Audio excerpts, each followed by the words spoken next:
Welcome to the Tech Meme Ride Home for Friday, March 17th, 2023. I'm Brian McCullough. Today, Amazon Kindle gets out of the magazine business. An ironically named PE firm is buying Pornhub. Midjourney version 5 is really pretty mind-blowing. And of course, the weekend long read suggestions. Here's what you missed today in the world of tech.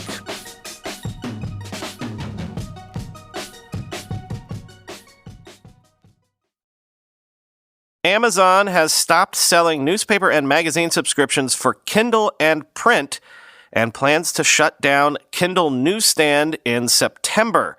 It's an old story now, but how tablets and e-readers did not become the standard way people consume magazines and newspapers is something that still puzzles me. Like, what do people do with their iPads? Just web stuff, I guess? Anyway, quoting Good e-reader, Amazon is trying to convince publishers to submit their newspapers and magazines to Prime Reading or Kindle Unlimited, but it remains to be seen if this will happen. One of the significant advantages of magazines and newspapers on the Kindle is that they were optimized for the Kindle. They read like ebooks, where you can increase the text size or change the font type. Some pictures were in black and white to separate all of the text. This was the significant advantage of a Kindle.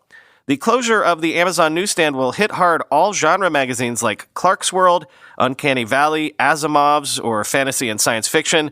They have many subscribers on Kindle, and it is the only viable option for many international subscribers. Kindle Unlimited is not available worldwide and only in select countries. Some magazines and newspapers will decide it is not worth including their content in Amazon's Unlimited program.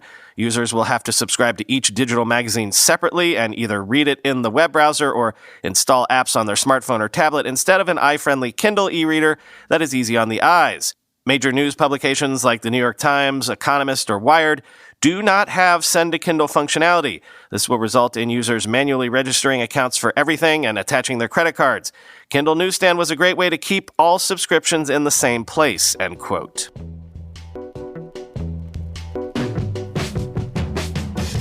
Since it was the big story of the week, I do want to note super quickly that Silicon Valley Bank Financial has officially filed for Chapter 11 bankruptcy protection in the Southern District of New York Bankruptcy Court and, quote, believes it has approximately $2.2 billion of liquidity. I assume that filing for bankruptcy will make it easier for various assets to find new owners, quoting TechCrunch. SVB Financial Group intends to use the court-supervised process to evaluate strategic alternatives for SVB Capital, SVB Securities, and the company's other assets and investments. It noted in a statement that effort is being run by a 5-member restructuring committee with Centerview Partners LLC assisting. Any sale process will be conducted through the Chapter 11 proceeding and be subject to court approval, it added. It also provided an update on the sale of assets that formerly sat within the group. While there have been a lot of hiccups in the search for a buyer for the banking division of SVB, a process that is being overseen by regulators, in contrast, the group is seeing significant interest for SVB Securities and SVB Capital. These two are technically different legal entities and are not therefore included in the Chapter 11 filing. They are continuing to operate while also being shopped around separately to potential buyers, a process that started earlier this week. As we've previously reported, SVB Capital has about $9.5 billion in assets under management, with investments both in a number of major VCs and funds, as well as startups directly. SVB Securities has been around in one form or another since 1999. Based out of Boston, it's brokered and provided services to startups across nearly 700 deals, end quote.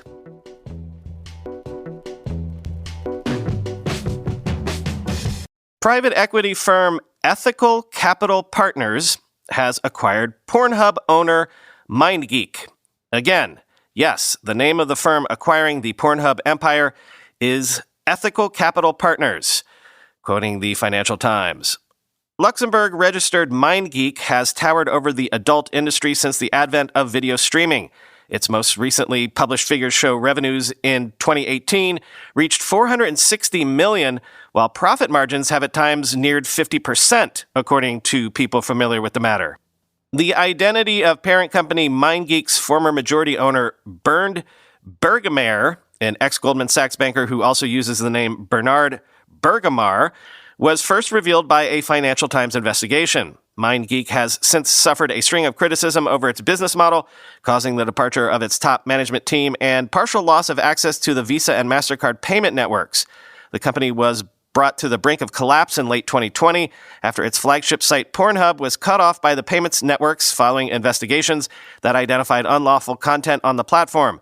The company has denied allegations of wrongdoing. Solomon Friedman, a lawyer and co-founding partner of Ethical Capital Partners, told the Financial Times he believed the lawsuits, as well as criticism of MindGeek, stem from a misunderstanding of how the company is now safeguarding its content, which had been spurred in part by the secrecy surrounding the previous owners. I want to engage regularly with stakeholders, including the media, he said, adding that the new ownership wanted to exercise transparency. ECP would not disclose how much it had paid for MindGeek, nor where it had raised the funds that allowed the 6 buyout co-founders to acquire a company that claims to have more than 115 million daily visitors to porn sites such as YouPorn and Brazzers. Friedman said the management team of ECP, which includes lawyers and former cannabis investors, have, quote, complete control of the acquisition and the assets, adding that, quote, no previous shareholders retain any ownership right or control of the company in any way, end quote. The firm said MindGeek's remaining executives would continue running the company, but would not disclose who they are, end quote.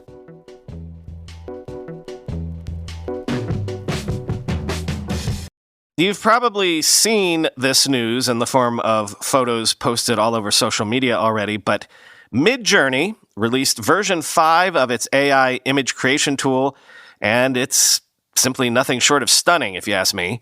Click the links to this Ars Technica piece I'm about to quote from because there are visual examples of how this tool has evolved between versions. Like if version 3 was sort of vaguely, yeah, that looks like a blurry version of what I asked for, and then version 4 achieved kind of modern Pixar levels of representation, version 5 is just, complete photorealism.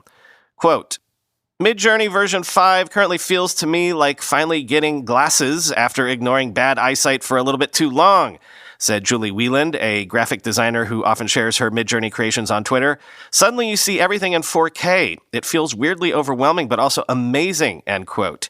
After experimenting with V5 for a day, Wieland noted improvements that include incredibly realistic skin textures and facial features, more realistic or cinematic lighting, better reflections, glares, and shadows, more expressive angles or overviews of a scene, and, quote, eyes that are almost perfect and not wonky anymore, end quote. And, of course, the hands. Over the past year, the idea that AI art generators can't render hands correctly has become something of a cultural trope. So, notably, Midjourney version 5 can generate realistic human hands fairly well. Hands are correct most of the time with 5 fingers instead of 7 to 10 on one hand, said Wieland. In the service's Discord release notes, Midjourney also noted that version 5 now responds with a, quote, much wider stylistic range than version 4, while also being more sensitive to prompting, generating less unwanted text, and offering a 2x increase in image resolution. If there's a visual downside to the Midjourney upgrade for AI art fans, it perhaps comes from images that can be so realistic and perfect that the model's precision takes away some of the thrill of repeatedly generating AI imagery to find a suitable result, what one might call a slot machine effect. Although, as one Twitter user named Philip Lenson noted, quote, if you have a specific image subject in mind, it's still a bit like lottery, but with higher winning chances than version 4, end quote.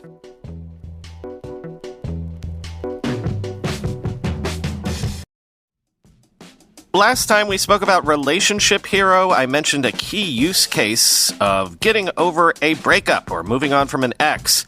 But I want to highlight some other reasons why you might want to work with a certified relationship coach from Relationship Hero. How about just coping with a breakup, that first gut punch, those first terrible few weeks or months? Or how about trying to mend fences, figuring out what you did wrong so maybe you can get back together?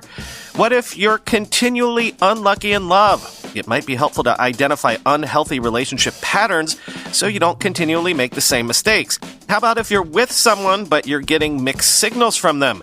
Is it worth trying to decipher the code, or are you being gaslit for whatever reason and maybe you should just move on?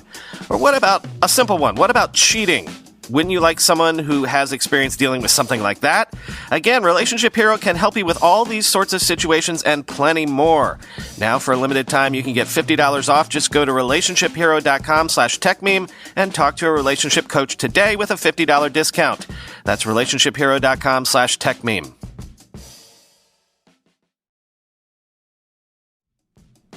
For just about every project I've worked on these last few years, I've used Notion. A lot of portfolio companies use Notion to keep me updated on what they're working on.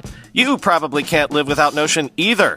And now, Notion AI helps you work faster, write better, and think bigger, doing tasks that normally take you hours in just seconds. Leverage the power of AI right inside Notion across all your notes and docs without the need to jump between your work and a separate AI-powered tool. With whatever you're working on, Notion AI lets you skip to the good part. Save time and write faster by letting Notion AI handle the brainstorm and first draft, or turn your messy notes into something polished. Just tell Notion AI what to do, the more details the better, or you can start a prompt and go from there. Have it write a blog post, make an outline, brainstorm ideas, or summarize a whole bunch of docs. For a limited time, you can try Notion AI for free when you go to notion.com/ride. That's all lowercase letters, notion.com/ride to try out the incredible power of Notion AI today. And when you use our link, you're supporting our show. This is a limited time offer. Try Notion AI for free right now at notion.com/ride. Time for the weekend long read suggestions. And since I mentioned this week people suddenly sort of backlashing on OpenAI, I thought I'd start by sharing this piece from Meteor that gives you a quick sort of summary of what everybody's angry about. I'm not taking a side here. I want to be clear. I'm just sharing what the beef is. Quote, "It was then that OpenAI started acting like a VC-funded portfolio company, granting equity to employees, selling a stake to the friendly neighboring kingdom of Microsoft for $1 billion, and taking on additional investors. The economics of AI research was used to justify it all. They would need to raise again, and soon," Sam predicted at the time. It was also around this time the band of white knights began to be drawn to more obviously commercial applications, especially applications that might be built on a new and innovative large language model it had just invented, GPT. Once the capabilities started to come into focus, what had begun as cutting-edge and collaborative open research into the use of neural networks to mimic language switched. Holy shit, this works! Creating a beneficent artificial general intelligence that won't destruct the world is really hard and probably won't happen for a really long time, so we're kind of wasting our effort here. How about we monetize this other thing right now and own it? Minimum viable product, don't overbuild is excellent startup advice. With the Rubicon crossed, openness was the next principle to fall. Now the Guardians, first sworn in to protect us against unknown dragons from the future, are selling us day passes to rides inside the castle. So far, it's been a gas, and it's nice to know they don't want us to fall out of our seats and hurt ourselves, end quote. Then, speaking of AI, this Wired piece this week asked a bunch of folks about the future of the smartphone and got a bunch of answers, but one of the nuggets in the quote from Tony Fadell reminded me of something Fred Wilson said recently, i.e., now that we have AI everywhere, we're going to have to start signing everything digitally to prove it's real, to prove it's you, to prove to your mom that that text message reply that you just sent her that was suspiciously longer and more thoughtful than the one-word replies you usually send her was actually written by you and not that new Microsoft Copilot feature. I'll quote the entire Fadell quote, but note his suggestion in the middle here that your smartphone might become key to providing proof of non-generative life. Quote, "Foldables will be a niche. They're very expensive, and they're going to continue to be bulkier because of the nature of mechanical systems. So I think there will be a specific place or specific needs for those. More specifically, though, I think the connection between the pixel that you see and the CPU and the graphics cores will be fully encrypted. So right now, when we say something's encrypted, it's from the device to the server. It's encrypted in transit or in storage. In the future, things will be encrypted between chips and between input-output. And this is because you're going to want to know something was real. So when you capture a voice or a photo or a video, it's being processed through a specific core and it's being stamped. It's verifying that it was not a deep fake. It was not doctored in some way or photoshopped or filtered. I also think we'll see more compute power embedded in headsets. Here's something I was working on 3 or 4 years ago. Fidel pulls out a thin gray behind-the-ear pair of headphones. You just put them behind your ear. That's it. No cell phone needed. I can't tell you where I was building these, but the issue was it was just a standard voice interface before, not a chat interface. But in the future, your phone can be tucked away and you can talk into these and actually have a natural conversation as opposed to always having to use your phone and keyboard and everything. And I've been very clear on this. Fuck the metaverse. I've said it many times. I think VR is incredibly great for certain things. I think AR is even better for certain things, but the future's not wear headsets all the time, end quote. Finally, today, 2 history pieces for you. First, from Harry McCracken at Fast Company on the occasion of its 20th birthday, an oral history of LinkedIn. Quote, early on, LinkedIn allowed new members to invite all their contacts to join the network with a few clicks, greatly boosting its vitality, but leaving some people with a spammy impression of the service. Russell Glass, LinkedIn VP of Product. When LinkedIn figured out that you can incentivize people to bring their contacts in and help them join the network, that was kind of a game changer in the growth curve. Keith Rabois, LinkedIn VP of Business and Corporate Development. Reed was the one who made the decision to invest a team in enabling uploads from Microsoft Outlook address books. At the time, almost everybody, certainly in Silicon Valley, ran on Outlook email. That's the way we did business. Lori Thornton, founder, Radiate PR, LinkedIn's first public relations firm. In the early months, pushback came in the form of, I don't want to take my Outlook contacts and expose myself and those in my network online. Why would I want to do that? End quote. And then on the 50th anniversary of Pong, from SF-Gate, a history of that game, the game that literally started the entire video game industry. Again, this is one of those stories I assume everyone knows, but if you don't, this is a great little explainer for you. But the quote I'm going to read to you right now is not about Pong itself, because Pong wasn't actually the first computer game. Pong is what made gaming into an industry, but it was not actually the first. Quote, in many ways, Pong was the big bang moment that occurred after early gameplay pixels had begun to form together for years prior.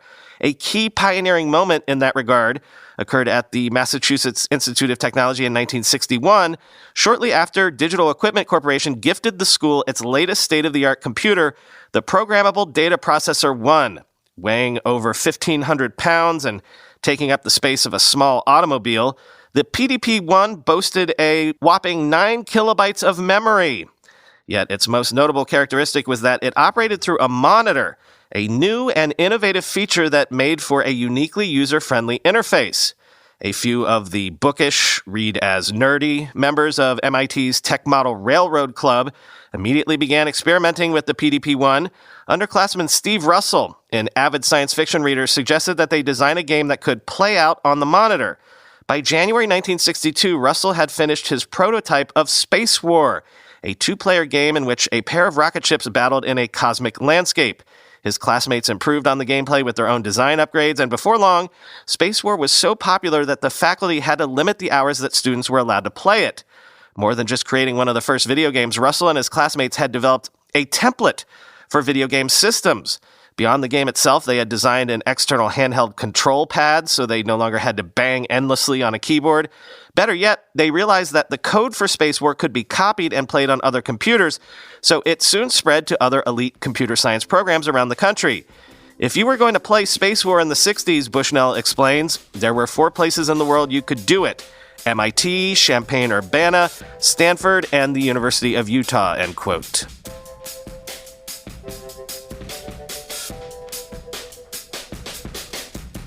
No bonus episodes for you this weekend, so I don't know, go out and take a walk without listening to a podcast for once. I know I never do. Talk to you on Monday.